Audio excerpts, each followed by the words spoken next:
Bonjour, aujourd'hui une réflexion générale à partir de l'Akedat Yitzhak.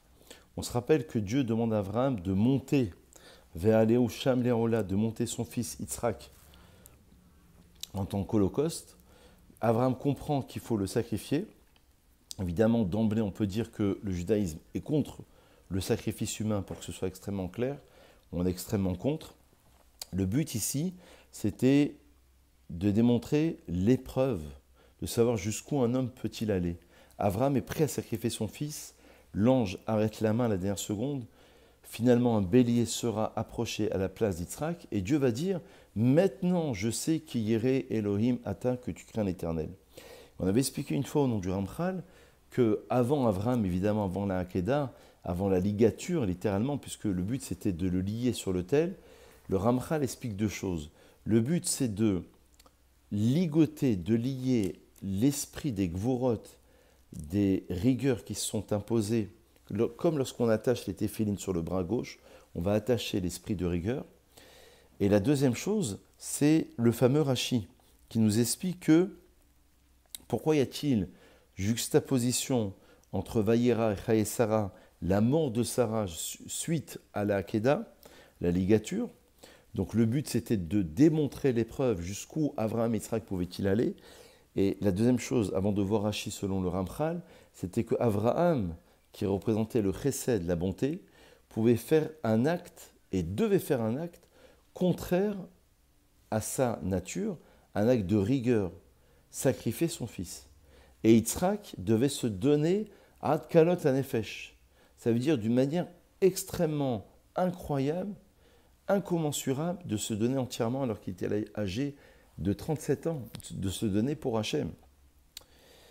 Donc, le Ramchal nous dit que la véritable émouna, la véritable grandeur, la véritable épreuve et la véritable dimension d'un attachement à Dieu, c'est lorsqu'on fait des actes qui sont contraires à notre nature. Dans un couple, avec nos enfants, dans une communauté, dans une famille, dans une association, très souvent, on va faire des choses qui sont contraires à nos volontés personnelles ou à nos envies personnelles, dans un couple par exemple.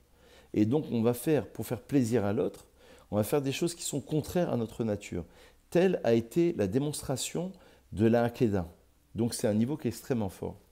Mais Rashi explique qu'il y a juxtaposition de la mort de Sarah avec la Hakeda. Pour nous faire comprendre la chose suivante, les fichiers à l'aider Bessorat Hakeda, lorsqu'elle a su, par prophétie certainement, l'annonce que son fils allait se faire sacrifier, Kima'at Shelo Nishrat, dit Rashi, presque avant qu'il ne soit shrité, littéralement, qu'il ne soit sacrifié, Parcha Nishmata Mimena Umeta.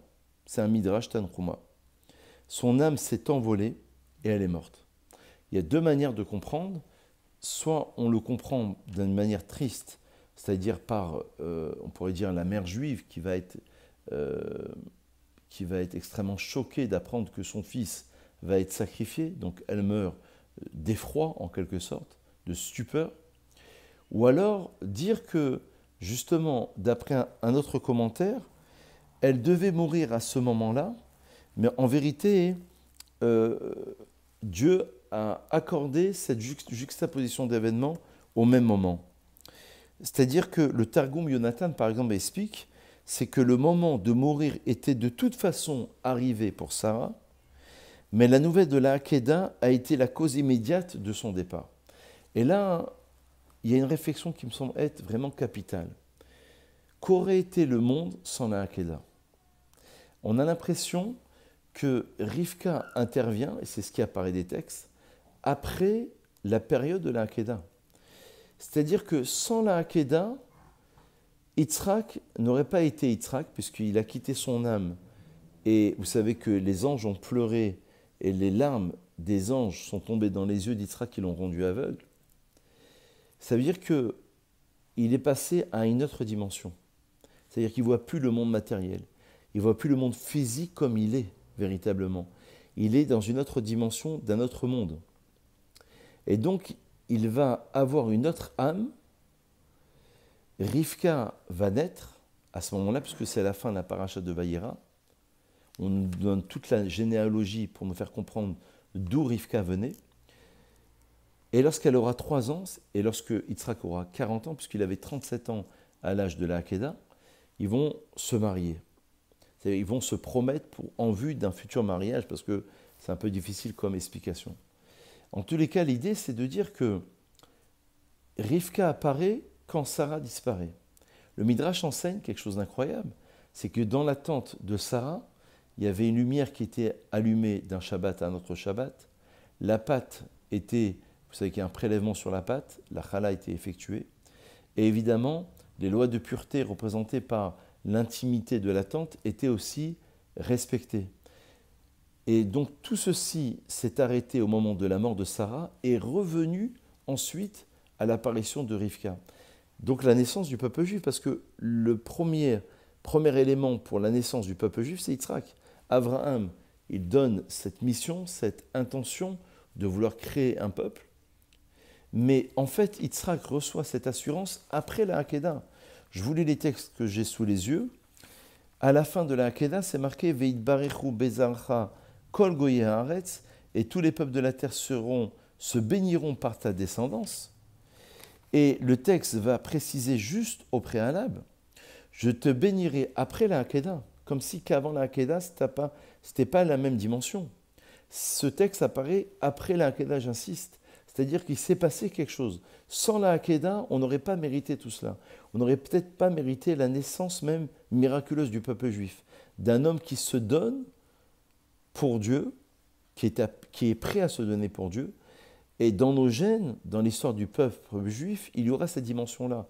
Bedama Ichaï, tu vivras avec tes sangs. Combien de juifs se sont donnés pour l'État d'Israël? Combien de juifs se sont donnés dans l'histoire des pogroms, des inquisitions, pour ne pas arrêter leur judaïsme? Cette force provient d'Yitzhak. Le peuple juif ne serait pas né dans les mêmes conditions, ou alors il ne serait pas né tout court.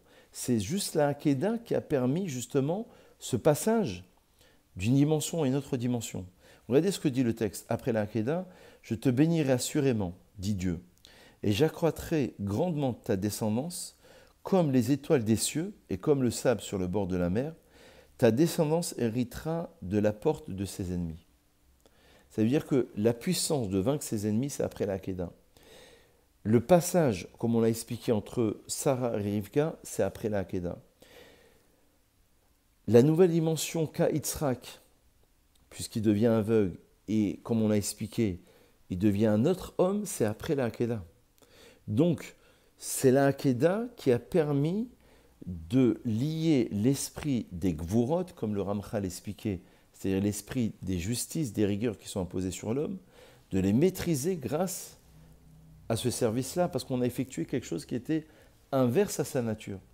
Et c'est la Hakeda qui a permis la naissance miraculeuse d'Israël, qui a permis à ce que le peuple juif puisse devenir le peuple juif.